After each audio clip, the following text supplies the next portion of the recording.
If cars like Volkswagen Polo, Maruti Suzuki Baleno RS and other hot hatchbacks excite you, then this would surely be in your bucket list as well. Meet the turbo variant of the Hyundai Grand i10 Nios.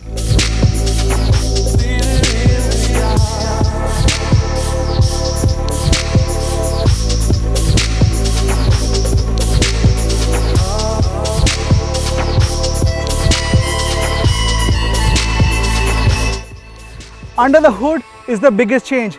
A 3-cylinder turbo petrol engine, 999cc in capacity, good enough for 100 PS power and 172 Newton meters of torque, while it is mated to a 5-speed manual gearbox. No DCT or automatic on offer. In fact, this is the same combination you also get in Hyundai Aura. So it's time to get behind the driving wheel and tell you how it feels like driving.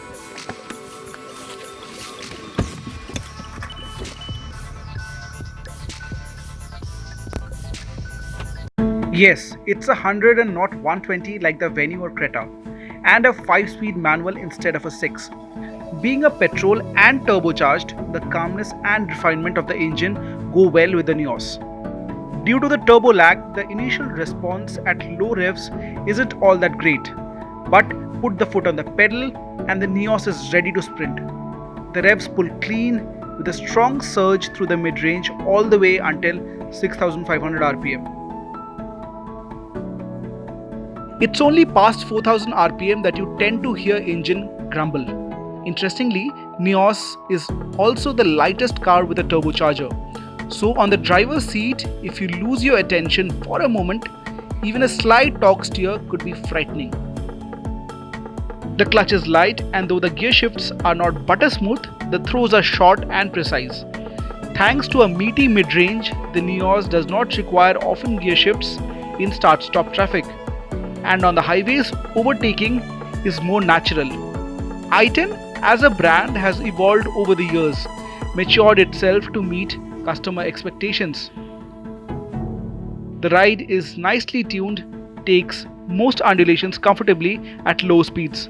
However, if you come across unevenness at greater speeds, the ride, especially for the rear seats, is disturbing. The platform, chassis and steering geometry of Aura and Grand i10 Nios are the same. That said, I wasn't particularly confident around the corners holding good speeds. Similarly, the dynamic engine is eager to rush, so much so that the Nios Turbo could clock 150 kmph on the speedo without breaking a sweat. On the flip side, at high speeds, the Nios feels floaty on the tarmac and does not feel all that grounded. For a fact, Hyundai's turbochargers are efficient. The Turbo Nios pulls off almost the same mileage as the manual.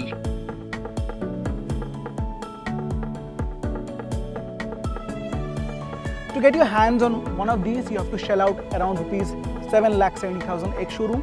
You get two trims, a sports and sports dual tone. This is expensive than the manual trim by almost 1 lakh to 1,25,000. So apart from a new engine, what else do you get? Let's check out inside the cabin.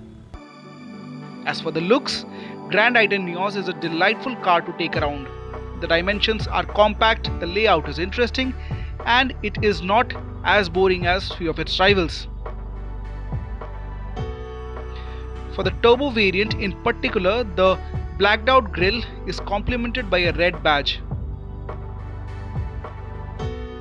You get boomerang shaped LED daytime running lights, swept back headlights and circular fog lamp housing, and I hope you liked the dual tone color because we absolutely loved it. The machine cut design of the alloys are intriguing and is in line with the Aura. The Nios badging in bold chrome blocks is a bit different now, reflecting the turbo trim. On the inside, you get quite a long list of creature comforts, especially for the price segment Nios settles in. An 8-inch infotainment system with Android Auto and Apple CarPlay, wireless charging, multiple USB ports, a digital display in front of the driver, AC vents for the second row occupants, rear parking camera, and eco coating in the air conditioning to filter out bad smell. Much like Hyundai's Turbo Hierarchy, the Nios also gets a all-black upholstery with red stitching. Honestly, it's better spec than most of its rivals in the segment.